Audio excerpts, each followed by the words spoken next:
இந்த அந்த கிறிஸ்துவின் ஆவி ஒரு கிறிஸ்தவனுடைய அடிப்படை வாழ்க்கைக்குள்ளே எப்படி கிரியை செய்கிறது? அடிப்படை வாழ்க்கை, ஒரு கிறிஸ்தவனுடைய அடிப்படை வாழ்க்கை, குடும்ப வாழ்க்கை அல்ல, சபை வாழ்க்கை அல்ல, சமுதாய வாழ்க்கை அல்ல. ஒரு கிறிஸ்தவனாக ஒருவன் இயங்கும் பொழுது 3 காரியங்கள் இருக்க வேண்டும். அந்த 3ஐயும் நான் சொல்லிக் கொடுக்க போகிறேன். ஒரு அடிப்படை கிறிஸ்தவனுக்கு இருக்க வேண்டிய அந்த 3 காரியங்களில், அந்த 3 காரியங்களுக்குள் எப்படி அந்த கிறிஸ்துவின் ஆவி கிரியை செய்கிறது என்பதை இன்றைக்கு நான் சொல்லிக் கொடுக்க போகிறேன். அதற்கு முதலாவதாக இந்த அந்த கிறிஸ்து என்றால் என்ன என்று கண்டுபிடிக்க வேண்டும். அந்த கிறிஸ்து என்றவுடன் நமக்கு மனதுக்கு வருவது அந்த வெளிப்படுத்தின விசேஷத்திலே வரப்போகின்ற, அந்த உபத்திரவ காலத்தில் வரப்போகின்ற அந்த கிறிஸ்து. உண்மை 3 அந்த கிறிஸ்துக்கள் வருகிறார்கள் அங்கே. அரசியல் அந்த கிறிஸ்து, பொருளாதார அந்த கிறிஸ்து, மத அந்த கிறிஸ்து வெளிப்படுத்தின விசேஷத்தில் இருக்கிறது. அதெல்லாம் இப்போ நான் பேச போவதில்லை. ஆனால் அந்த கிறிஸ்து என்ற அந்த பதத்தின் அர்த்தம், அந்த சொல்லின் அர்த்தத்தை உங்களுக்கு சொல்லிக் கொடுத்து விட்டு, அடுத்தது இந்த அடிப்படை கிறிஸ்தவ வாழ்க்கைக்குள் எப்படி அந்த ஆவி கிரியை செய்கிறது, கிரியை செய்ய பார்க்கிறது என்பதனை நான் உங்களுக்கு சொல்லிக் கொடுக்க போகிறேன். இந்த அந்த கிறிஸ்து என்பது தமிழ் சொல்லே கிடையாது. இது 2 கிரேக்க சொற்களின் இணைவு. அன்டி, எல்லாம் சொல்லுங்க. அன்டி இல்ல, அன்டி.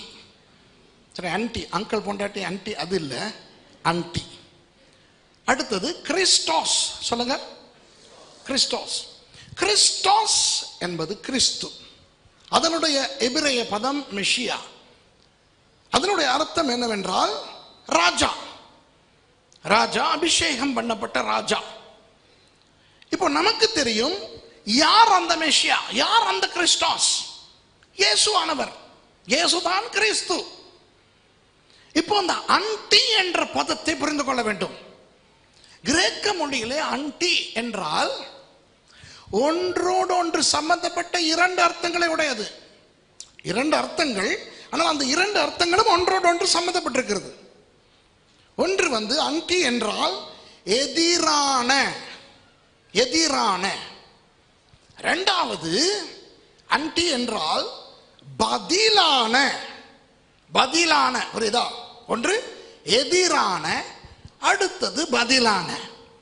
இப்போ எதிரான என்ற பதத்தையும் பதிலான என்ற அந்த பதத்தை பார்க்கும் பொழுது அந்த 2 பதங்களும் ஒன்றோடு ஒன்று இணையாது. ஆனால் இந்த அந்த கிறிஸ்து விஷயத்திலே 2ம் அழகாக இணையும். அதை தான் சொல்லிக் கொடுக்க போகிறேன். இப்போ ஆன்டி என்ற அந்த பதத்தின் அர்த்தம் எதிரான என்று சொன்னேனே, அதை முதலாவது விளக்கப்படுத்துகிறேன். இப்போ பார்த்தால் மருத்துவத்துறையிலே டாக்டர்ஸ், நர்சஸ் யாராவது இருக்கீங்களா? கையை தூக்கி காட்டுங்க. டாக்டர்ஸ், நர்சஸ் இருக்கிறீங்க. ஆன்டிபயோட்டிக்ஸ் கொடுக்குறோம். ஆன்டிபயோட்டிக்ஸ் இல்லையா? ஆன்டிபாடிஸ் உடம்பில், அப்போ ரத்தத்தில் ஆன்டிபாடிஸ். இந்த ஆன்டிபயோட்டிக்ஸ், ஆன்டிபாடிஸ் அப்படின்னா என்ன? ஆன்டிபாடி என்பது ஆன்டியினுடைய சரீரம் அல்ல. ஆன்டிபயோட்டிக் என்பதும் ஆன்டி சம்பந்தப்பட்ட. இது ஆன்டிக்கு எதுக்கும் சம்பந்தமே இல்லை. சில பேர் சொல்லலாம், இல்லை பாஸ்டர் நீங்கள் ஆன்டினா எதிர்னு சொன்னீங்க, எனக்கு எதிரே என்னுடைய ஆன்டி தான். அது வேற, அது ஆன்டி. ஆன்டி ஆன்டி என்ற அந்த கிரேக்க பதம் எதிரான. இப்போ ஆன்டிபயோட்டிக் என்றால் நுண்கிருமிகளுக்கு எதிரான. அப்ப ஆன்டிபயோட்டிக்ஸ் என்பது அந்த நுண்கிருமிகளுக்கு எதிரான மருந்துகள். ஆன்டிபாடிஸ் என்பது உடம்பிலே சேரக்கூடிய புற பதார்த்தங்களுக்கு விரோதமாய் பிரதிக்கிரியை செய்யும் அணுக்கள். இப்படி அப்போ ஆன்டி என்ற பதத்தை ஆங்கிலத்திலே கொள்வனவு செய்து இறக்குமதி செய்து அதை எதிரான என்று பயன்படுத்தி கொண்டிருக்கிறது ஆங்கில மொழி. இப்போ ஆன்டி கிறிஸ்டோஸ் என்றால் கிறிஸ்துவுக்கு எதிரான என்ற அர்த்தம். கிறிஸ்துவுக்கு எதிரான.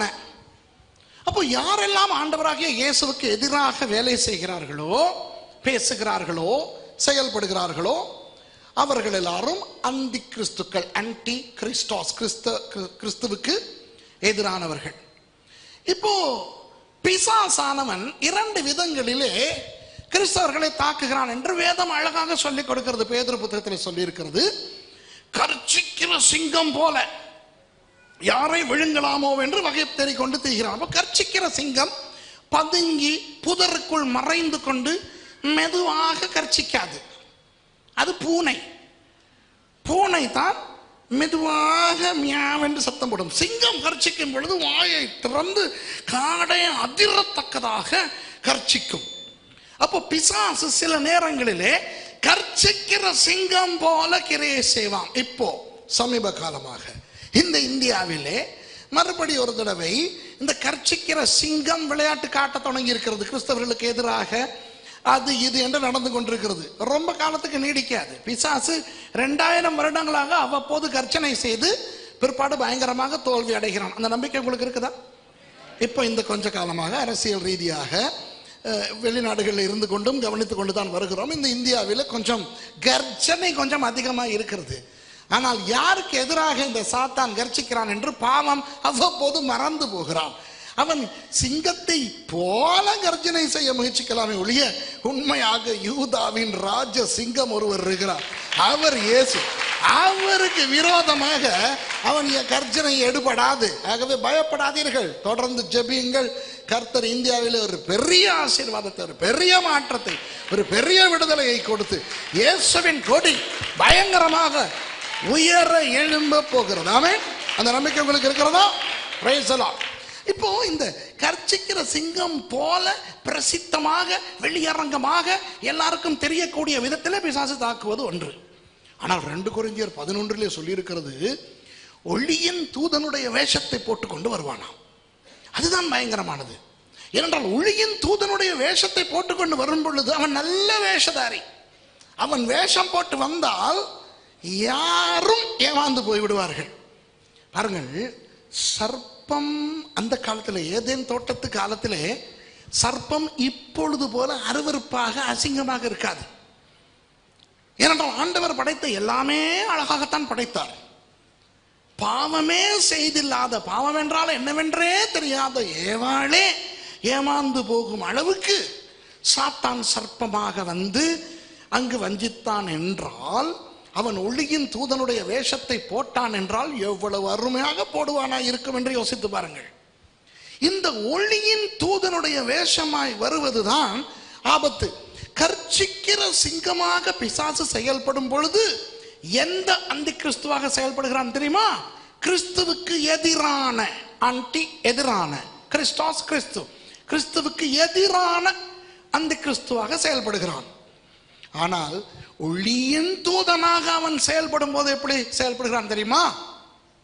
கிறிஸ்துவுக்கு பதிலான, கிறிஸ்துவுக்கு பதிலான. ஆஹா. ஆகவே இந்த பதிலான ஆன்டி கிறிஸ்டோஸ், பதிலான அந்தி கிறிஸ்துவை பற்றி தான் நான் பேச போகிறேன். 3 விஷயங்களில் நான் காண்பிக்க போகிறேன். எது அந்த 3 விஷயங்கள்? ஒரு கிறிஸ்தவனுக்கு, ரட்சிக்கப்பட்டவனுக்கு அடிப்படையாக தேவையான 3 விஷயங்கள் உண்டு. அவை என்ன தெரியுமா? ஜெபம், வேதம், சபை. ஜெபம், வேதம், சபை. இப்போ உங்களுக்கும் இலங்கையில் இருந்து வந்திருக்கிற எனக்கும் பரிச்சயமான இலகுவான வாகனம் தான் ஆட்டோ. ஒரு ஆட்டோவுக்கு எத்தனை சக்கரங்கள்? 3 சக்கரங்கள். ஒருவேளை கண்ணதாசன் பாடல் எழுதிய காலத்திலே ஆட்டோ வந்திருக்கவில்லையோ தெரியவில்லை, அவர் வண்டியோட சக்கரங்கள் 2 மட்டும் வேண்டும் என்று பாடிவிட்டார். ஆனால் இப்போ வண்டியோட சக்கரங்கள் 3வது வேண்டும். இப்போ ஆட்டோவில் 3 சக்கரங்களும் ஒரே விதமாக ஒரே சிவைக்கு இயங்க வேண்டும். அதில் ஒன்று ஒழுங்காக இயங்காவிட்டாலும் ஆட்டோ முன்னேறாது. அதுபோல கிறிஸ்தவ வாழ்க்கையிலே ஜெபம், வேத வாசிப்பு, சபை, இந்த 3ம் ஒரே விதத்திலே இயங்க வேண்டும். இல்லையோ கிறிஸ்தவ வாழ்க்கை ஒழுங்காக முன்னேறாது.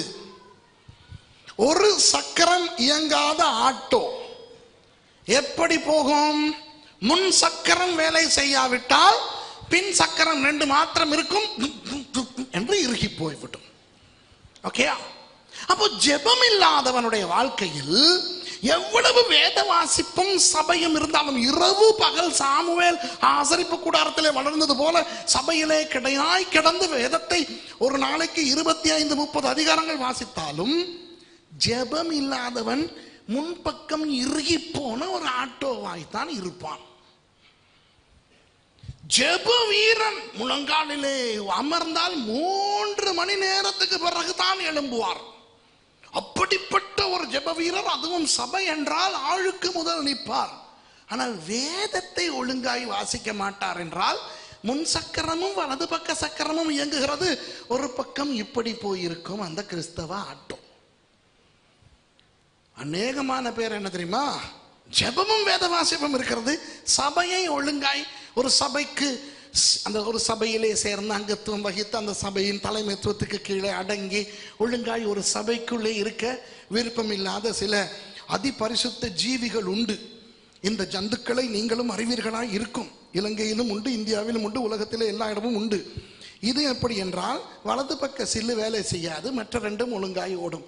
அன்பானவர்களே, இந்த 3இல் 1 இயங்கவில்லை என்றாலும் கிறிஸ்தவ வாழ்க்கை பாதிப்பு அடையும். நமக்கு ஜெபம் வேண்டும், வேத வாசிப்பு வேண்டும், சபை வேண்டும்.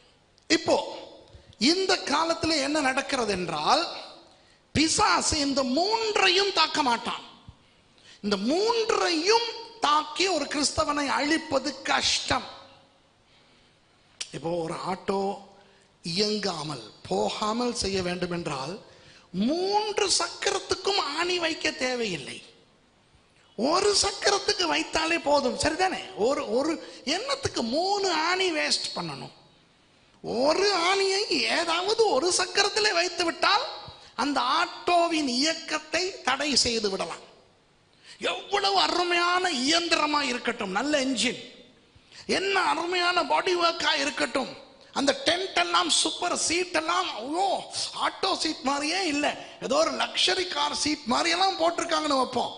அப்புறம் இப்ப சில ஆட்டோல இலங்கையில எல்லாம் ரொம்ப திடீர்னு இப்படி ரோட்ல இப்படி நின்றுகிட்டு இருந்தீங்கன்னா என்ன தெரியுமா, பெரிய ஸ்பீக்கர்ல பாட்டு கேட்டுக்கிட்டு ஆட்டோ ஒன்று வேகமா தாண்டி போகுது. என்னடா நடந்துச்சுன்னு பார்த்தா பாட்டொன்னு போய் அந்த மாதிரி ரொம்ப எல்லாம் பாட்டெல்லாம் போட்டுக்கிட்டு ஆட்டோ ரொம்ப அருமையா வைப்பர் எல்லாம் வேலை செய்து, லைட் எல்லாம் வேலை செய்து, ஐயோயோயோ எவ்வளோ அழகா இருந்தாலும் ஒரு சக்கரத்துக்கு ஆணி வைத்து விட்டால் அவ்வளவு அழகையும் வைத்துக்கொண்டு ஒரே இடத்திலே குந்தி கொண்டிருக்க வேண்டியதுதான். இதுதான் பிசாசினுடைய தந்திரம். பிசாசும் நம்முடைய ஜெபம், வேத வாசிப்பு, சபை 3ஐயும் தாக்க வேண்டிய அவசியம் கிடையாது. ஏதாவது ஒன்றை தாக்கினால் அவனுடைய திட்டம் நிறைவேறும். அவனுடைய திட்டம் என்ன? கிறிஸ்தவர்கள் முன்னேறக்கூடாது, கிறிஸ்தவர்கள் தேவனுக்குள் வளர்ச்சி அடைந்து விடக்கூடாது. இப்போ இதிலும் அன்பானவர்களே, இந்த ஜெபத்தை பற்றி நான் அதிகமாய் பேச வேண்டிய அவசியம் கிடையாது. ஏனென்றால் பொதுவாக இந்திய கிறிஸ்தவர்கள் ஜெப வீரர்கள், பொதுவாக இந்திய கிறிஸ்தவர்கள் ஜெப வீரர்கள். அதை அனுபவத்திலே நான் கண்டிருக்கிறேன். எந்த அளவு ஜெப வீரர்கள் என்றால் அவர்களுடைய வீரத்தனம் என்னை போன்ற அப்பாவி வெளிநாட்டவர்களுக்கு பெரிய பாதிப்பாய் கூட இருக்கும். இப்போ உண்மையை சொல்லத்தானே வேணும். இலங்கை கிறிஸ்தவர்கள் உங்களை போல ஜெபிக்கிறவர்கள் அல்ல. இப்போ இங்கே நீங்க 5 மணிக்கெல்லாம் மீட்டிங் வைப்பீங்க தானே, மாசத்துல 1ஆம் தேதி எல்லாம் வைப்பீங்க. நான் மாட்டிக்கிட்டு இருக்கிறேன். இந்த மாதிரி நிலைமைகள் எனக்கு நல்லா இருக்குது. ராத்திரி வந்து ஃப்ளைட்ல இறங்கிட்டு நான் பாஸ்டர் கிட்ட கேட்டிருக்கிறேன், பாஸ்டர் நாளைக்கு எதுவும் மீட்டிங் இருக்கா? ஆமா பாஸ்டர். அப்படியா, நான் எதுவும் பண்றேன்னா? ஆமா, நீங்க தான் பேசுறீங்க. எத்தனை மணிக்கு மீட்டிங்? 5 மணி. 5 மணிக்கா? அதுல வந்து என்ன தெரியுது? 5 மணிக்காங்கும் போது என்ன தெரியுது? இலங்கையில் இருக்கிறவனுக்கு 5 மணி தெரியாது, அவன் கண்டதே இல்லை. சூரியனுக்கு எந்த அளவு மதிப்பு இலங்கையன் கொடுக்கிறான் என்றால், சூரியன் எழும்பின பிறகுதான் இவனே எழும்புவான். பொதுவா ஸ்ரீலங்காவில் இந்த 3 மணி 4 மணி 5 மணிக்கு எழும்புறது, 6 மணிக்கு ஆராதனை வைக்கிறது, நடக்காது. இப்போ நான் வந்து உங்களெல்லாம் பார்த்து ரொம்ப உத்வேகம் அடைஞ்சு விசுவாசம் செய்கிற மாதிரி நானும் போயிட்டு ஒரு 6 மணி மீட்டிங் செய்வோன்னு வைப்போன்னு நான் போனேன்னு வைங்க, 6 மணிக்கு நான் மட்டும் இருப்பேன், 6:30 ஆகும்போது நான் மட்டும் உட்கார்ந்துருப்பேன், 7 மணி ஆகும்போது நான் மாத்திரம் பிரசங்கம் செய்து கொண்டிருப்பேன், 7:30 மணிக்கு யாராவது அப்படின்னுக்கிட்டு வருவாங்க. அதுதான் இலங்கை.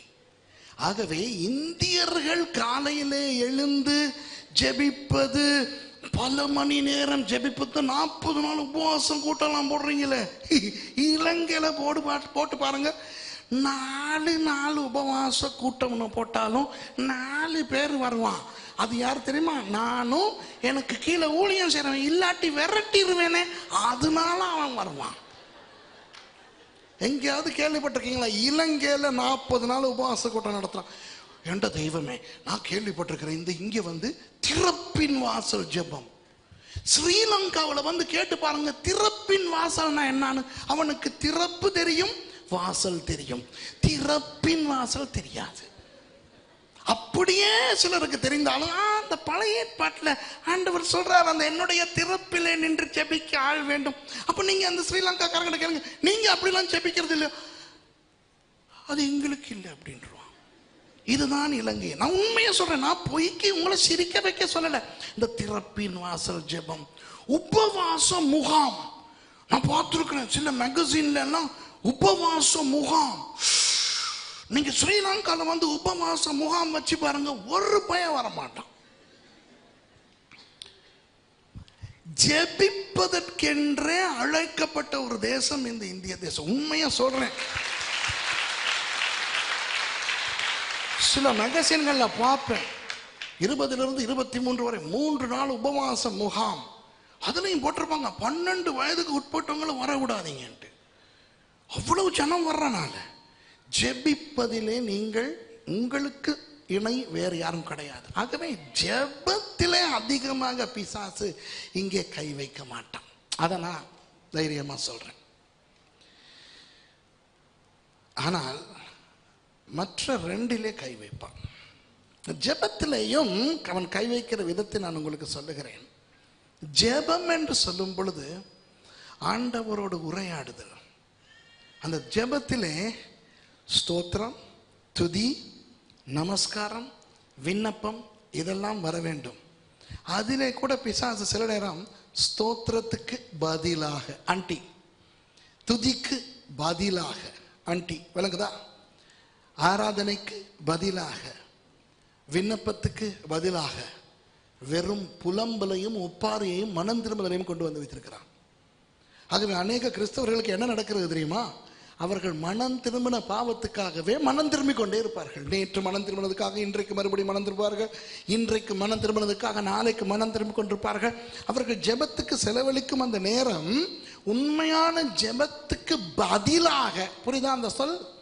உண்மையான ஜெபத்துக்கு பதிலாக ஒப்பாரி, புலம்பல், மனம் திரும்புதல் என்று அந்த நேரத்துக்கு தேவையில்லாதவற்றையும் பிசாசு போட்டுக் கொண்டிருப்பான். அதை பற்றி நான் இப்பொழுது இங்கு பேச வரவில்லை. இப்போ மற்ற 2ஐயும் நான் உங்களுக்கு பேச போகிறேன். வசனம், தேவனுடைய வார்த்தை. தேவனுடைய வார்த்தையை குறித்து ஆண்டவர் யோசுவா புத்தகத்திலே மிக அழகாக 1ஆம் அதிகாரத்திலே சொல்லி இருக்கிறார். இரவும் பகலும் தேவனுடைய வார்த்தையை தியானிக்க வேண்டும். இரவும் பகலும் தேவனுடைய வார்த்தையை தியானிக்க வேண்டும். நம்முடைய ஆண்டவர் பேசுகிற தேவன். அவர் விக்கிரகம் அல்ல, அவர் சிலை அல்ல, பேசுகிற தேவன். ஆதியாகமம் முதல் வெளிப்படுத்தல் வரை பாருங்கள், 66 புத்தகங்கள் கொடுத்து அதிலும் கதைகள் சொல்லி இருக்கிறார், உவமைகள் சொல்லி இருக்கிறார், பாடல்களை எழுதியிருக்கிறார், கவிதை இருக்கிறது, சரித்திரம் இருக்கிறது, எத்தனையோ விதவிதமாக வேதம். அருமையான ஒரு புத்தகம் வேதம். வேதத்திலே எல்லாம் இருக்கிறது. இலக்கியம் இருக்கிறது, கவிதை இருக்கிறது, கலை இருக்கிறது, நயம் இருக்கிறது, திட்டுவது இருக்கிறது, கொஞ்சுவது இருக்கிறது. எத்தனையோ விதவிதமாக ஆண்டவர் பேசி நமக்கு ஒரு பெரிய வேதத்தை கொடுத்ததுக்கு காரணம் அவர் நம்மோடு பேச விரும்புவது. உண்டா இல்லையா? இப்ப எத்தனையோ மதங்கள் இருக்கின்றன, எத்தனையோ மத சுருதிகள் அல்லது எத்தனையோ மத வேதங்கள் இருக்கின்றன. நீங்கள் இந்த வேதங்களை எல்லாம் பார்த்தால் எல்லாம் ஒரே மாதிரியாக இருக்கும். சில வேதங்கள் வந்து கதை என்றால் கதையாகவே இருக்கும், கற்பனை என்றால் கற்பனையாகவே இருக்கும், கவிதை என்றால் கவிதையாகவே இருக்கும். ஆனால் பரிசுத்த வேதாகமத்தில் இருக்கின்ற அந்த வித்தியாசங்கள், வேறுபாடுகள், ஆனால் அந்த வேறுபாடுகளோடு அது ஒரே தேவனை வலம் வருகின்ற அந்த அந்த அற்புதம் வேறு எந்த புத்தகத்திலும் கிடையாது.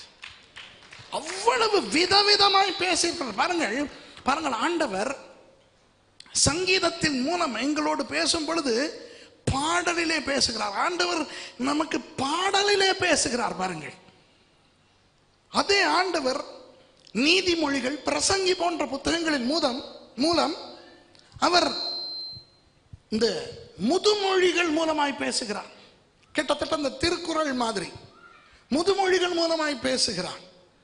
ராஜாக்கள் நாளாகமம் புத்தகங்களை நீங்கள் பார்த்தால் கதை சொல்லுகிறார். நமக்கு சில பெயர் பட்டிகளை பார்த்தால் சரித்திரம் பேசுகிறார். சில சந்தர்ப்பங்களில் புத்தி சொல்லுகிறார். வா, வேதத்தை பார்த்தால் வேதமானது ஒரு அருமையான பல வித்தியாசங்கள் கொண்ட ஆண்டவருடைய வார்த்தை. அதனால்தான் பிசாசு வேதத்தை வெறுக்கிறான். ஆகவே இந்த வேதத்தினுடைய அழகை, வேதத்தினுடைய அந்த ரசிக்கக்கூடிய தன்மையை, வேதத்தினுடைய ஆழத்தை, வேதத்தினுடைய முக்கியத்துவத்தை பறித்து போட முடியாதபடியினால் பிசாசு என்ன செய்கிறான்? அதற்கு பதிலாக வேறு விஷயங்களை கொண்டு வந்து போடுகிறான். இப்போ உங்களுக்கு நான் ரகசியத்தை சொல்லிக் கொடுக்க விரும்புகிறேன். வசனத்துக்கு பதிலாக பிசாசு கொண்டு வந்து போடும் விஷயங்கள் எவை? பிசாசு அல்லவா? ஆகவே அவன் கெட்ட விஷயங்களை தான் கொண்டு வந்து போடுவான் என்று நினைக்கிறோம். அது தவறு. அன்பானவர்களே, பதிலாக வருவது எதுவாக இருந்தாலும், அது நல்ல ஒன்றாய் இருந்தாலும், அந்த இடத்திலே அது வருவது கெட்டது. ரோசா செடி, ரோஜாப்பூ, ரோஜாப்பூ ஒரு நல்ல பூவா இல்லையா? சொல்லுங்க. ரோஜா ஒரு நல்ல பூவா இல்லையா? அது அழகான பூவா இல்லையா? அந்த ரோஜாவிலே ஒரு நல்ல நறுமணம் இருக்கிறதா இல்லையா? ரோஜா செடிகளை வாங்கி கொண்டு வந்து வீடுகளிலே வளர்க்கிறோமா இல்லையா? ரோஜா என்றால் ரோஜா தோட்டங்களே இருக்கின்றன, அப்படித்தானே? எத்தனையோ விதவிதமான வர்ணங்களில் ரோஜா என்பது ஒரு அருமையான ஆண்டவர் படைத்த ஒரு மலர். இப்போ ஒருவர் கோதுமை வயல் வைத்திருக்கிறார் என்று வைத்துக் கொள்வோம். ஒரு ஏக்கர் கோதுமை வயல் வைத்திருக்கிறார்.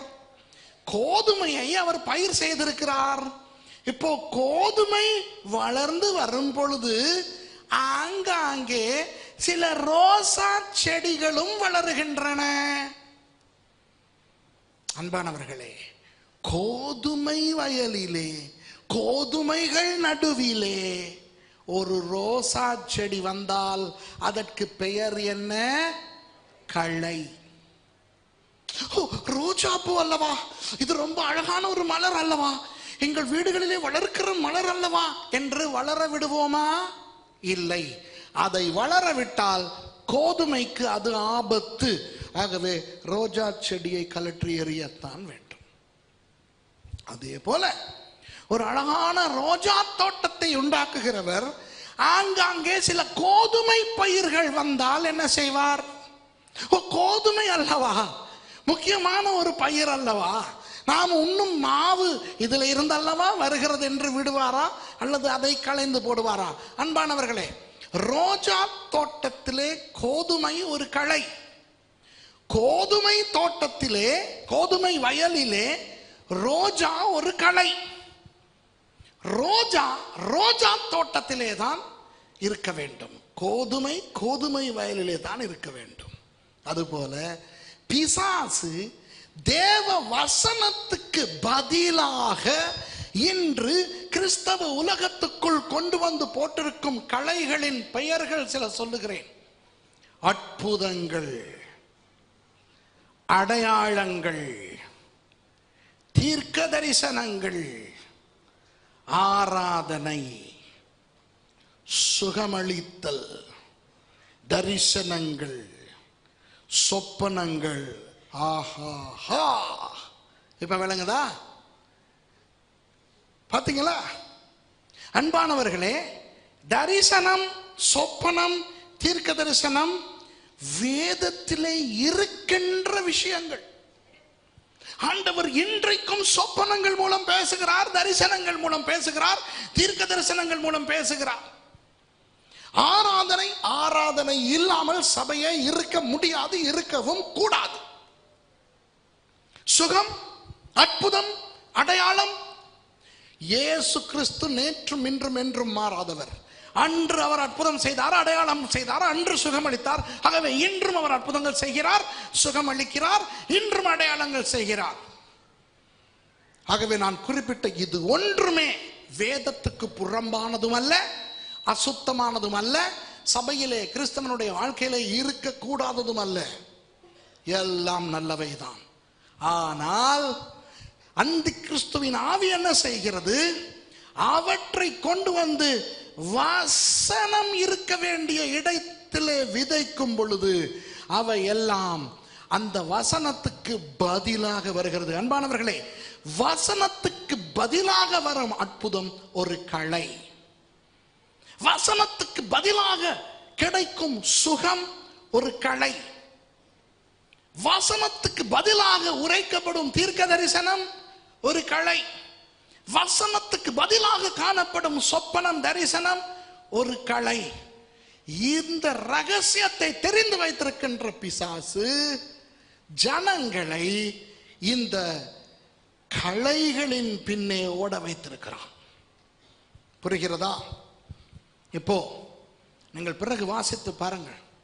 யோவான் 6ஆம் அதிகாரத்திலே இயேசு ஆனவர் 5000 ஆண்களுக்கு சாப்பாடு கொடுக்கிறார். சரித்திரத்தின்படி எத்தனை பேர் அங்கே வந்தார்கள் என்று எண்ணினால் கிட்டத்தட்ட 12000 பேர். ஏன் 5000 ஆண்கள், அவர்களில் அநேகம் பேர் மனைவிமாரோடு, அவர்களில் அநேகர் பிள்ளைகளோடு வந்தார்கள் என்றால் ஏறத்தாழ 12000 பேர் வந்து இயேசுவால் சாப்பாடு கொடுக்கப்பட்டு திருப்தி அடைந்தவர்களாய் போனார்கள். அவர்களுக்கெல்லாம் சாப்பாடு கொடுக்க முன்பதாக ஆண்டவராகிய இயேசு அவர்களுக்கு அற்புதம் செய்தார். பிணியாளிகளுக்கு சுகம் கொடுத்தார், பிசாசுகளை துரத்தினார். ஓ, என்ன பெரிய அதிசயங்கள் தெரியுமா? யோவான் அதிகாரத்தை வாசித்து பாருங்கள், 6ஆம் அதிகாரத்தை. 12000க்கும் அதிகமான ஜனங்கள் ஆசீர்வதிக்கப்பட்டார்கள். அதற்கு பிறகு சீஷர்கள் புயல் காற்றிலே அகப்பட்ட பொழுது இயேசுவானவர் கடலிலே நடந்து வந்து அவர்களை காப்பாற்றி ஒரு பெரிய அற்புதத்தை நடத்தினார். அதற்கு பிறகு இயேசு போகும் இடமெல்லாம் நிறைய அற்புதங்கள், அதிசயங்கள் நடந்தன.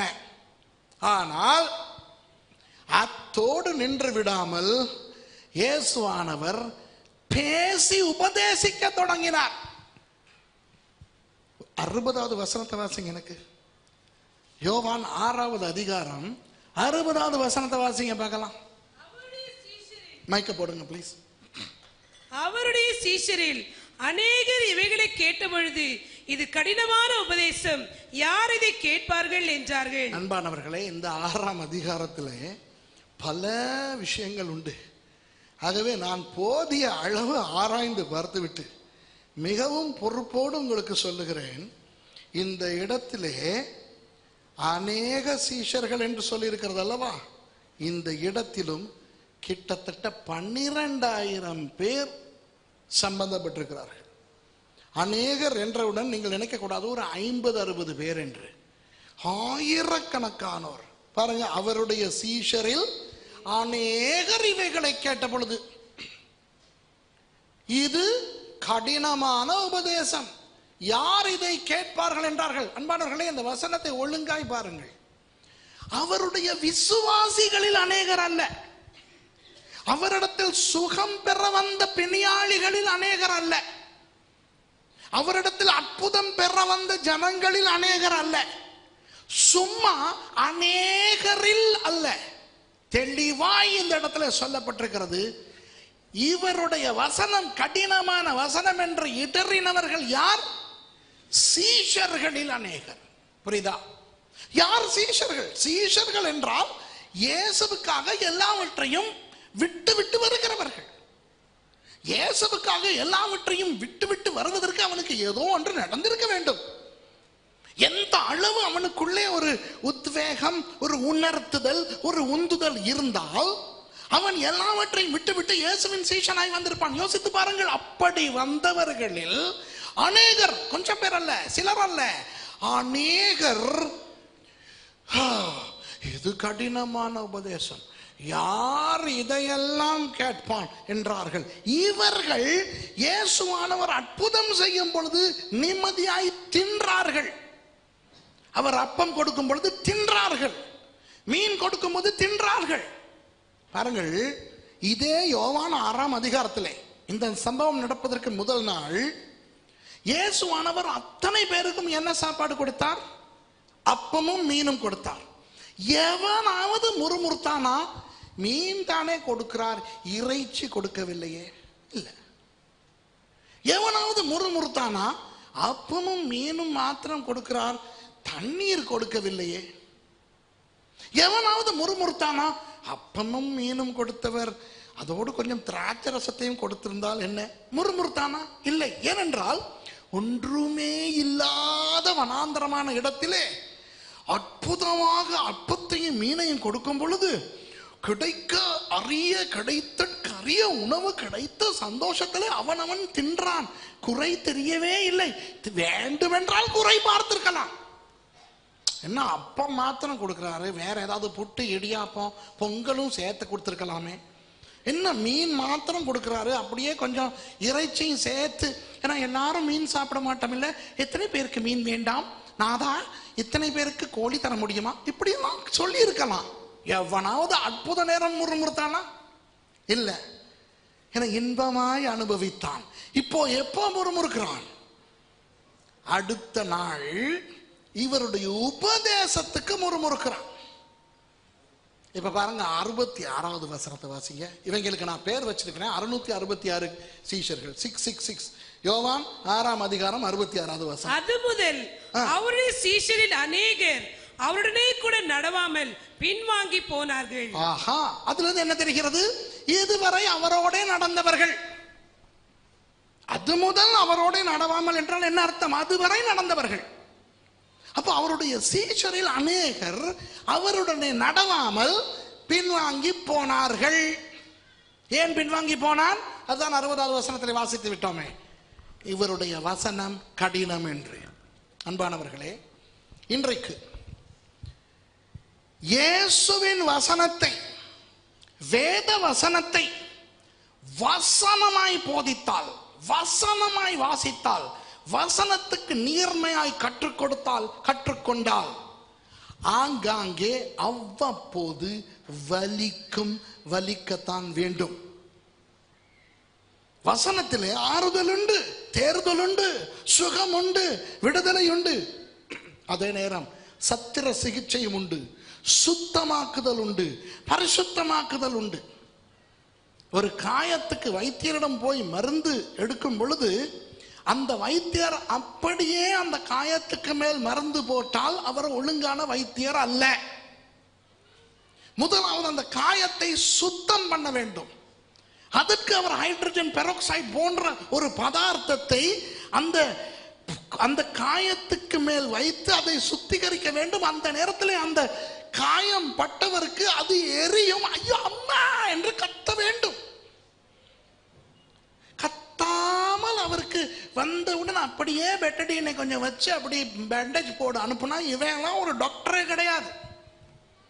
ஏனென்றால் உள்ளே இருக்கிற கிருமிகள் இருக்கும், அழுக்கு இருக்கும், காயத்துக்கு அது சரியில்லை, அது இன்ஃபெக்ட் ஆகும், அதுக்கு நோய் கிருமிகள் பரவும்.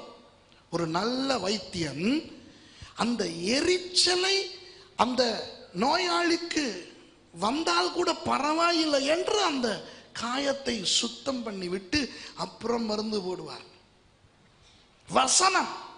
வசனம் அழுக்குகளை அகற்றும் பொழுது, நமக்கு பரிசுத்தத்தை கொடுக்கும் பொழுது எரியும், கத்தத்தான் வேண்டும், கீறும், வெட்டும், அகற்றும். வசனத்தில் இதுவும் உண்டு. ஆனால் சமீப காலமாக ஹைப்பர் கிரேஸ் மூவ்மெண்ட் ஒன்று வந்திருக்கிறது. கிருபை கிருபை கிருபை, எல்லாம் கிருபை. பாருங்க, கிருபை நல்லது, கிருபை உண்டு இல்லையா? ஆண்டவருடைய பக்கத்திலே அவர் கிருபையை கொடுத்தார், நம்முடைய பக்கத்திலே நாம் விசுவாசத்தை கொடுத்தோம். கிருபையினால் விசுவாசத்தை கொண்டு ரட்சிக்கப்பட்டிருக்கிறோம். கிருபை உண்டு. ஆனால் அந்த கிருபையை தேவையில்லாத இடத்திலே கொண்டு வந்து விதைத்தால் அதற்கு பெயர் களை. இன்றைக்கு கிருபை களையாக விதைக்கப்பட்ட நிலையில் வலியே இல்லாத பிரசங்கங்கள், பரிசுத்தம் என்பதற்கு அர்த்தமே இல்லாத பிரசங்கங்கள், தூய்மை, பரிசுத்த ஜீவியம், கவனம், கண்டிப்பு, இது எதுவும் இல்லாத பிரசங்கங்கள். எப்போ பார்த்தாலும் கர்த்தர் உன்னை நேசிக்கிறார், கர்த்தர் உன்னை ஆதரிக்கிறார், கர்த்தர் உன்னை தாளாட்டுகிறார், கர்த்தர் உன்னை கொஞ்சுகிறார். இப்படியே இந்த கிருபை கிருபை கிருபை கிருபை என்ற இந்த ஹைப்பர் கிரேஸ் பிரசங்கங்கள் வந்து உண்மையான வசனத்துக்கு பதிலாக செயல்படுகிறபடியினால் பிரசங்கங்கள் இன்றைக்கு அந்தி கிறிஸ்துக்களாக மாறி இருக்கின்றன. பிரசங்கம் பண்ணப்பட வேண்டிய நேரத்திலே ஆராதனை வந்து பிரசங்கத்தின் இடத்தை ஆராதனை பிடித்துக் கொண்டவுடன் ஆராதனை கலையாய் மாறிவிட்டது. புரியுதா? ஒரு சபையிலே பாருங்கள், இன்றைக்கு 8:30 மணியிலிருந்து என்ன செய்தீர்கள்? ஆராதனை. நான் அடிக்கடி சொல்லுவேன், நான் போகும் இடமெல்லாம் சொல்லிக் கொடுப்பேன்.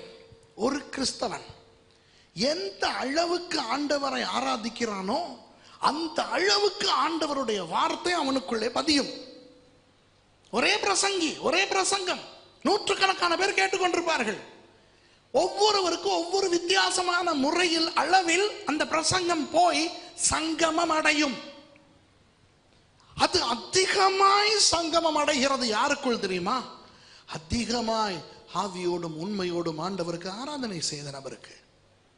அந்த ஆராதனை வேளையிலே சும்மா வேடிக்கை பார்த்து கொண்டு பொய் செய்து கொண்டிருந்தவனுக்கு பிரசங்க நேரம் தூக்கம் வரும், பிரசங்கம் ஒழுங்காக இறங்காது. ஆகவே ஆராதனையும் பிரசங்கமும் ஒரு சபையிலே சரிசமமாக இயங்க வேண்டும். புரிகிறதா? இப்ப பிசாசு என்ன செய்கிறான்? ஆராதனையிலே சில கவர்ச்சியான விஷயங்கள் உண்டு. என்ன? பாடல், நடனம், கைதட்டல், கோஷம். இந்த மனிதனுக்கு இன்பத்தை வருவிக்கக்கூடிய இந்த அம்சங்கள் ஆராதனைக்குள்ளே இருக்கின்றபடியினால் அதையே நீடித்து நீடித்து நீடித்து நீடித்து பிரசங்க நேரத்துக்குள்ளும் வந்து புகவிட்டால் ரோஜா செடி கோதுமை வயலுக்குள்ளே வந்தது போல் ஆகி விடுகிறது. இப்ப விளங்குதா? சமீபத்திலே ஒரு ஆராதனை வீரர் பிரசங்கமோ தெரியவில்லை, மேடையில் இருந்து சொல்லுகிறார். சும்மா பிரசங்கம் எல்லாம் இவர் சொல்லுகிறார். ஆள் யார் அப்படிங்கறத நான் வேணா பாஸ்டர் விசுவாசத்துக்கு தனியா சொல்லிக்கிறேன், இங்க இருந்து மேடையில இருந்து சொல்ல வேண்டாம். அவர் சொல்லுவது என் காதிலே நான் கேட்டேன். எப்படி? அவர் சொல்லுகிறார், பிரசங்கம் தேவையில்லை, இன்றைக்கு பிரசங்கம் தேவையில்லை. அந்த மாதிரி சொல்றாரு. இன்றைக்கு பிரசங்கம் தேவையில்லை, இன்றைக்கு ஆராதனையாகவே எல்லாம் நடக்க போற. நான் சொன்னேன், ஐயோ, களை விதைக்கிறான். புரியுதா? அதாவது ஒரு ரோஜா தோட்டத்தை பார்த்து ரசனையில் மூழ்கிய ஒருவர் அவ்வளவு ரோஜாக்களையும் அங்கிருந்து பிடுங்கி கொண்டு வந்து கோதுமை வயலுக்குள் நடுவது போன்றது. ரோஜா மலர்கள், ரோஜா செடிகள் ரோஜா தோட்டத்திலே மாத்திரம் இருக்க வேண்டும், வெளியே கொண்டு வந்துடக்கூடாது. கோதுமை தானியம், கோதுமை கதிர் கோதுமை வயலிலே மாத்திரம் இருக்க வேண்டும். ஆராதனை வேளையிலே வசனத்தை கொண்டு வந்து விதைக்க வேண்டிய அவசியம் கிடையாது. வசனம் பேச வேண்டிய நேரத்திலே ஆராதனை கொண்டு வந்து போடக்கூடாது. உடனே வாதாடுவார்கள், நீங்க எப்படி ஆராதனை சரியில்லைங்கிறீங்களா? யாரெல்லாம் சொன்னது ஆராதனை சரியில்லைன்னு? ஆராதிக்க வேண்டிய நேரத்தில் ஆராதனை செய்ய வேண்டும். சுகம் அளிக்கும் ஆராதனையிலே சுகம், ஜெபிக்க வேண்டிய நேரத்திலே ஜெபம், அற்புதம் நடைபெற வேண்டிய நேரத்திலே அற்புதம், பிரசங்க நேரத்திலே பிரசங்கம், வசனம். அன்பானவர்களே, இன்றைக்கு பிசாசு கிறிஸ்தவர்களுடைய வாழ்க்கைகளில் இருந்து வசனத்தை களவாடுகிறதுக்கு, அந்த வசனத்துக்கு பதிலாக அற்புதங்களை கொண்டு வந்து போட்டு, அடையாளங்கள், தீர்க்க தரிசனங்கள், சொப்பனங்களை கொண்டு வந்து போட்டு கொஞ்சம் கொஞ்சமாக வசனத்தை அழித்து கொண்டிருக்கிறான் என்பதை நான் உங்களுக்கு தெரிவித்துக் கொள்ள விரும்புகிறேன். கவனமாயிருங்கள். ஆண்டவருக்கு ஸ்தோத்திரம். வசனத்தை பிரசங்கிக்கிற சபையிலே நீங்கள் இருக்கிறீர்கள், கவனமாயிருங்கள். வெளியாரனுடைய ஆராதனைகளிலே கலந்து கொள்ளும் பொழுது, இந்த யூடியூப் வழியாக நீங்கள் பிரசங்கங்கள், ஆராதனைகள் பார்க்கும் பொழுது, தொலைக்காட்சிகள் வழியாக நிகழ்ச்சிகள் பார்க்கும் பொழுது, இன்றைய செய்தியை மனதிலே வைத்துக் கொள்ளுங்கள். வசனத்துக்கு பதிலாக எது வந்தாலும் அது அந்த இடத்திலே ஒரு அந்து கிறிஸ்துவா இருக்கிறது. நல்ல நல்ல விஷயங்களாகிய ஆராதனை, அற்புதம், சுகம், தீர்க்க தரிசனம் போன்ற பரிசுத்தமான தெய்வீக விஷயங்களையே இன்றைக்கு அந்து கிறிஸ்துவின் ஆவி வசனத்துக்கு பதிலாக கொண்டு வந்து திணித்து ஜனங்களை வசனத்தை விட்டு தூரமாக்கி கொண்டிருக்கிறான். ஆகவே இந்த காலத்தில் என்ன நடக்கிறது தெரியுமா? வசனத்தை வசனமாய் பிரசங்கிக்கும் பொழுது விசுவாசிகளுக்கு வலிக்கிறது, கேட்க விருப்பம் இல்லாமல் போகிறது. இன்னைக்கு பாஸ்டர் என்னையத்தான் வெட்டினாரு, உன்னைத்தான் வெட்டுறார், அதுதான் வார்த்தை. அவர் தெரிஞ்சு வெட்டுறாரோ தெரியாம வெட்டுறாரோ, வெட்டுவதுதான் வார்த்தை. இல்ல அது அவர் சொன்னதான் அப்படி எந்த சிச்சுவேஷன், அதுதான் வார்த்தை. வார்த்தையே தீர்க்க தரிசனம் தான். வெட்டணும், குத்தணும், உள்ள போயிட்டு நோண்டணும், தட்டவி கொஞ்சிக்கிட்டே இருக்காது வசனம். பண்ற அட்டூழிய அநியாயம் எல்லாம் பண்ணிவிட்டு வந்து கர்த்தரின் மேய்ப்பராய் இருக்கிறார், தாழ்ச்சி அடையன் என்றுமே அவர் என்னை புல்லுள்ள இடங்களில் மேய்த்து அமர்ந்த தண்ணீர் கலண்டையில் நடத்துவார். அப்பதான் நாளைக்கு போட்டு இன்னொரு 7-8 பேர்த்த குடியே கெடுக்கலாம். திருந்தாது. ஏன்? என்னைக்குமே அந்த வெற்ற வசனம் எல்லாம் வாசிக்கிறதே கிடையாது, கொஞ்சிக்கிட்டு தடவிக்கிட்டு. ஆகவே பண்ற அநியாயம் எல்லாம் பண்ணி சர்ச்சுக்கு வந்து உட்கார்ந்துருக்கும். பட்ட பாவி சபை எடுத்துக்கொள்ளப்பட்டா இது சான்ஸே இல்லை, அசைக்க கூட படாது. ஆனா பிரசங்கம் என்னவா இருக்கணும் தெரியுமா? இயேசு உன்னை நேசிக்கிறார், அவர் உன்னை ஆதரிக்கிறார், அவர் உன்னை தட்டவுகிறார், அவருடைய பிரசன்னத்தை உணர்கிறாயா? உணர்கிறேன். வாய மூடு, மனம் திருமணியா. எதுக்கு? எவ்வளவோ அட்டகாசம் பண்றியே. நோ, விளங்குதா? உணர்ச்சிகளுக்கு அடிமைகளாகி அந்த உணர்ச்சிகளுக்கு தீவனம் கிடைப்பது போல இன்றைக்கு வசனத்துக்கு பதிலாக ஆறுதல், தேறுதல், சுகம், தீர்க்க தரிசனம். அன்பானவர்களே, பிசாசு களை விதைக்கிறான், அந்தி கிறிஸ்துக்களை கொண்டு வந்து போட்டுக் கொண்டிருக்கிறான். இப்போ ஆயிரக்கணக்கான சீஷர்கள் போகிறார்கள். இயேசு யார்? இவர்களுக்காக வந்து மரிக்கிறவர், இவர்களுக்காக தேவத்துவத்தை வைத்துவிட்டு மனிதனாக வந்தவர். அப்போ இவர் நேசிக்கின்றவர்கள் தானே இவரை விட்டு போகிறார்கள். அப்ப இயேசு என்ன செய்கிறார்? இப்ப 66வது வசனத்துல அநேக சீஷர்கள் போகிறார்கள். இயேசு என்ன தெரியுமா செய்கிறார்? உடனே பேதுருவை அழைத்து, பேதுருவே போய் அவர்களை எல்லாம் சமாதானப்படுத்தி கூட்டிக் கொண்டு வா. தோமா நீயும் போடா, மத்தேயு போடா, பர்த்தலமேயு போடா, யாக்கோபு போய் அவர்களை ஏதாவது சொல்லி அழைத்து கொண்டு வா, போகிறார்களே என்று ரொம்ப கவலைப்பட்டார். அப்படியா இருக்கு உங்க பைபிள்ல? 67வது வசனத்தை வாசிங்க. இயேசுனுடைய ரியாக்ஷனை பார்ப்போமா? அதாவது அநேக சீஷர்கள் போகிறார்கள், இவருடைய வசனம் கடினம் என்று. அவருடைய ரியாக்ஷனை வாசிங்க.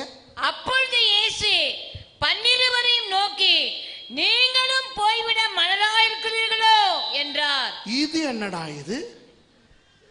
12,000 பேர் போறான், 12 பேர் மிச்சம் இருக்குது. இப்ப இந்த காலத்து பாஸ்டர்ஸ் தான் என்ன செய்வாங்க? எல்லாரும் இல்ல, இந்த காலத்துல பாஸ்டர்ஸ் என்ன செய்வாங்க? இதுக்கெல்லாம் நம்ம வசனம் வச்சிருக்கோம். என்னது?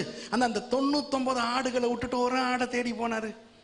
அதெல்லாம் வச்சுக்கிட்டு ஐயோ நிறைய பேர் போறாங்களே, நான் சொன்னதெல்லாம் அவங்கள வர சொல்லுங்க, நான் திருப்பி எக்ஸ்பிளைன் பண்றேன். நான் என்ன சொன்னேங்கிறத நான் திருப்பி எக்ஸ்பிளைன் பண்றேன். அவங்களுக்கு ஒழுங்கா புரியாதனால ஒஃபெண்ட் ஆகி ஹர்ட் ஆகி போகிறாங்க. ஐயோ போயிட்டு கூட்டிட்டு வாங்களே. நம்ம ஆளுங்க நான் அப்படிதான் இல்லையா? விசுவாசிகள் இங்கே வெட்டுற மாதிரி பிரசங்கம் பண்ணியாச்சுன்னு போனால் நம்ம ஆள் அனுப்புவோம், முன்னாலே போயிட்டு கூட்டிகிட்டு வாங்க. அவங்க தப்பாக புரிஞ்சுக்கிட்டாங்க, நாங்கள் அவங்கள வெட்டலை, சி அவங்கள வெட்டலை, ஐயோ உண்மையாக நான் உங்களை மனசில் வச்சுக்கிட்டே பேசலை, நீங்களாம் அப்செட் ஆகாதீங்க. ஐயோ ஐயோ ஐயோ, நம்மை விட ஜனங்கள் மேல் அன்பு வைத்த இயேசு, அவரின் ரியாக்ஷன் எப்படி தெரியுமா? மிச்சம் இருக்கிறான் 12 பேர், 12,000 போயிருச்சு. அதாவது 1000 போய் 1 படி நிக்குது. நிக்கிற 12 பேர்கிட்ட கிண்டலா கேட்கிறாரு, ஏன் நீங்க போகலையோ, ஏன் நீங்க நிக்கிறியே போறது. அதான் உண்மையான அந்த எக்ஸ்பிரஷன். அதுதான் அவர் அப்படித்தான் கிண்டலா கேட்கிறார், ஏன் நீங்க போகலையோ, போறதுன்னா போகுதுல பெரிய கூட்டம், போய் தொலைகிறது. உடனே 68ஆம் வசனத்துல பேதுரு என்ன சொல்றாருன்னு பாருங்க. சூப்பர், இந்த பேதுருக்கள் தான் நமக்கு வேணும் இந்த காலத்துல. வாசிங்க. சீமோன் பேதுரு அவருக்கு பிரயுத்தரமாக, ஆண்டவரே யாரிடத்தில் போவோம், நித்திய ஜீவ வசனங்கள் உம்மிடத்தில் உண்டு. வாவ் வாவ் வாவ், இதுதான் தேவை. ஆண்டவரே யாரிடத்தில் போவோம்? அற்புதம் செய்வதற்கு சாய்பாபா கூட இருக்கிறான், அடையாளங்கள் தீர்க்கதரிசனம் சொல்வதற்கு அவன் இருக்கிறான், மந்திரவாதி இருக்கிறான், பெரிய பெரிய ஆளாம் இருக்கிறான் இல்லையா? மூட்டவர்களை நடக்க வைப்பதற்கு ஆள் உண்டு, கண்களை குருடர்களுடைய கண்களை திறப்பதற்கு ஆள் உண்டு, தீர்க்க தரிசனம் சொல்வதற்கு ஏகப்பட்டவர்கள் உண்டு, பரலோகம் கூட்டிக் கொண்டு போய் வருவதற்கு அந்த டிவி உண்டு, இப்படி ஏகப்பட்ட விஷயங்கள் எல்லாம் உண்டு. ஆனால் நித்திய ஜீவ வசனங்கள் உம்மிடத்திலே மட்டும் உண்டு. ஏன் உம்மை விட்டு போக மாட்டோம் தெரியுமா? நாதா பேதுரு சொல்றாரு, ஏன் உம்மை விட்டு போக மாட்டோம் தெரியுமா? மற்ற எல்லாம் அங்கே உண்டு, வசனம் அங்கே இல்லை. வா வா வா அன்பார்களே, இதுதான் உங்களுக்கு விளக்கம் வர வேண்டும். வசனம் இருந்தால் வசனத்துக்குள்ளே எல்லாம் உண்டு, வசனத்துக்குள்ளே தீர்க்கதரிசனம், அற்புதம், சுகம் எல்லாம் உண்டு. வசனம் இல்லாமல் மற்ற எல்லாம் இருந்தாலும் அது அந்தி கிறிஸ்து என்பது இதிலிருந்து தெரிகிறது. விளங்குதா? ஆகவே ஊழியர்கள், ஊழியங்கள், ஸ்தாபனங்கள், சபைகள் இவற்றை பார்க்கும் பொழுது கவனியுங்கள். வசனம் வைத்துக்கொண்ட அந்த வசனத்தின் மீது கட்டப்படுகிறதா, அல்லது வெறும் அற்புத அடையாளங்கள், தீர்க்க தரிசனங்கள், சொப்பனங்கள், தரிசனங்கள், தேவ தூதர்கள் என்று அந்த மாதிரி கட்டப்படுகிறதா? வசனம் தான் வேண்டும். வசனம் வேண்டாம் என்று போனவன் பின்னால் இயேசு போகவில்லை, ஆட்களை அனுப்பவும் இல்லை. அதுதான் ரகசியம். இந்த 66வது வசனத்திலே போகிறானே, அவன் ஏன் போகிறான்? வசனம் சரியில்லை என்று தானே போகிறான். அப்படி போனவனின் பின்னால் ஆண்டவர் ஆள் அனுப்பவில்லை. அன்பானவர்களே, கர்த்தருடைய வசனத்தை இறுக பற்றிக் கொள்ளுங்கள். அந்த வசனத்துக்கு பதிலாக எதுவும் வர இடம் கொடுக்க வேண்டாம். 3வது கடைசி, சபை. இன்றைக்கு இங்கிலீஷ்ல சொல்லுவோம் the virtual church. இப்போ virtual church வந்துருச்சு. சபை, எக்லேசியா என்ற கிரேக்க பதத்தின் அர்த்தம் சுனகோகே அல்ல. சுனகோகே என்ற கிரேக்க மொழியிலே வருவது ஒன்று கூடுதல். அன்பானவர்களை நன்றாய் கவனித்துக் கொள்ளுங்கள். சுனகோகே என்றால் ஒன்று கூடுதல். ஆங்கிலத்தில் அதற்குத்தான் சினகாக் என்று சொல்லப்பட்டிருக்கிறது. தமிழிலே ஜெப ஆலயம் என்று சொல்லப்படுகிறது. ஒன்று கூடுகிறீர்களே, 2, 3 பேர் என்னுடைய நாமத்து நிமித்தம் கூடியிருக்கிறீர்கள், அது சபை அல்ல. It's not church. புரியுதா? இன்றைக்கு நிறைய கிறிஸ்தவர்களுக்கு இது புரியவில்லை. இயேசு சொல்லுகிறார், எங்கே என்னுடைய நாமத்து நிமித்தம் 2 அல்லது 3 பேர் கூடியிருக்கிறீர்களோ அங்கே நான் உங்கள் நடுவில் வந்திருப்பேன் என்கிறார். அது சபை அல்ல, அது சுனகோகே, ஒன்று கூடுதல். ஆனால் சபை என்றால் எக்லேசியா, வெளியே வந்து சேருவது. எக் என்றால் வெளியே, வெளியே வந்து ஒரு இடத்திலே கூடி ஆண்டவரை ஆராதிப்பது சபை.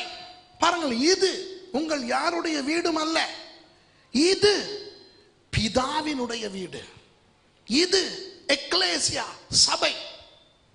பிசாசு என்ன செய்கிறான்? சபையை விட்டு உங்களை வெளியேற்றுவதற்கு அவன் உங்களை கொண்டு போய் ஒரு வேறு மத ஆலயத்துக்குள் போட மாட்டான். முடியாது, முடியவே முடியாது. ஆனால் என்ன செய்வான்? ஒரு வர்ச்சுவல் சர்ச் உங்கள் வீட்டுக்குள்ளே கொண்டு வருவான். எந்த வழியால வருது? டிவி ஸ்கிரீன் வழியால வந்துருது சர்ச். அப்போ நீங்கள் உங்கள் வீட்டில் இருந்து கொண்டு ஆராதிக்கிறீர்கள், பிரசங்கம் கேட்கிறீர்கள், பாடல் பாடுகிறீர்கள். ஒரு சபைக்கு போன ஒரு போலியான திருப்தி உங்களுக்கு வருகிறது. ஒரு சபையிலே அங்கத்துவம் பெற்று அந்த சபையின் தலைமைத்துவத்துக்கு அடங்கி இருக்கின்ற பக்குவம் சில பேருக்கு இல்லை. ஒன்று வீட்டில் இருந்து கொண்டு டெலிவிஷன் வர்ச்சுவல் சபைகளிலே அங்கத்துவம் வைப்பார்கள், அல்லது கோயில் மாடுகள் மாதிரி சபை சபை சபையாக அலைந்து கொண்டிருப்பார்கள். பிசாசு அதை ஜனங்களுக்கு விதைத்து ஜனங்களை ஏமாற்றி வைத்துக் கொண்டிருக்கிறான். ஒரு சபையிலே ஒழுங்காய் அங்கத்துவம் வகித்து இருந்து அந்த சபைக்கு கணக்கொப்புவிக்கின்ற அந்த நிலை இல்லாவிட்டால் ஒரு கிறிஸ்தவனுடைய அடிப்படை 3 சக்கரங்களில் ஒன்று ஒழுங்காக இயங்காது. நீங்கள் இன்றைக்கு இந்த சபையிலே, அடுத்த ஞாயிற்றுக்கிழமை வேறொரு சபையிலே, அதற்கு அடுத்த ஞாயிற்றுக்கிழமை வேறொரு சபையிலே, இப்படி சபை மாறி மாறி மாறி நீங்கள் போனால் பிசாசு உங்களுக்கு எப்படி வஞ்சனையை திணித்துள்ளான் தெரியுமா? சபைக்கு போனோம் என்ற திருப்தி, சபைக்கு போனோமே என்ற ஒரு திருப்தி, அந்த திருப்தியால் அநேகர் நாசமாய் போய் கொண்டிருக்கிறார்கள். தங்களுக்கென ஒரு சபை இல்லை, தங்களுக்கென ஒரு ஊழியன் இல்லை, தங்களுக்கென ஒரு கணக்கொப்புவிக்கக்கூடிய ஒரு நிலை இல்லை, தாங்கள் தசமபாகம் போடுகிற ஒரு சபை இல்லை. தசமபாகங்கள் நாங்கள் ஏழைகளுக்கு அனுப்பிடுறோம், நாங்கள் அந்த நாட்டுக்கு அனுப்பிடுறோம், இந்த ஊழியங்களுக்கு அனுப்பிடுறோம். சபைக்கு வர்றது தசமபாகம் கொடுக்கறதுக்காக இல்லை, அது ஒரு பகுதி தான். நாம் ஒரு சபையில் அங்கத்துவம் வைக்க வேண்டும், ஒரு சபையில் இருந்து வளர வேண்டும். புரிகிறதா? ஆகவே அன்பானவர்களே, பிசாசு இந்த காரியங்களை நம்மை விட்டு எடுப்பதற்கு, அதற்கு பதிலாக கொடுக்கும் நல்ல விஷயங்களை குறித்து ஜாக்கிரதையாயிருங்கள். ஏன் ஆண்டவர் இந்த செய்தியை இந்த மாதிரி இன்றைக்கு பேச வைத்தார் என்று எனக்கு தெரியாது. ஒருவேளை இன்று நடக்கின்ற விஷயங்களை நிமித்தம் ஒரு எச்சரிக்கை ஆண்டவர் கொடுக்கிறாரா இருக்கும். காரணம், நம்மை அவர் நேசிக்கிறார், நம்மை அவர் நேசிக்கிறார். ஜெபம் ஜெபமாய் இருக்க வேண்டும், வேதம் வேதமாய் இருக்க வேண்டும், சபை சபையாய் இருக்க வேண்டும். இந்த 3ஐயும் தூய்மையாய் வைத்துக்கொண்டு இயங்குகிற கிறிஸ்தவன் வளர்ச்சி அடைகிற கிறிஸ்தவனாய் இருப்பான், ஆண்டவருக்குள் ஆசீர்வாதம் பெறுகிற கிறிஸ்தவனாய் இருப்பான். ஆகவே இந்த 3 காரியங்களுக்கும் எதிராய் விக்கிர ஆராதனை வருகிறது, பில்லி சூனியம் வருகிறது, பிசாசு வருகிறது, எதிர்ப்பு வருகிறது, RSS வருகிறது, பிஜேபி வருகிறது, சிவசேனா வருகிறது என்று நினைக்காதீர்கள். இவற்றுக்கு எதிராக என்ன வருகிறது? நல்ல நல்ல விஷயங்கள், நல்ல நல்ல விஷயங்கள், வேதத்தில் உள்ள விஷயங்கள், ஆண்டவர் கொடுக்கின்ற விஷயங்கள், பிள்ளையான இடத்தில் பிள்ளையான நேரத்தில் கொண்டு வரப்படுகின்ற சரியானதும் பிழையே.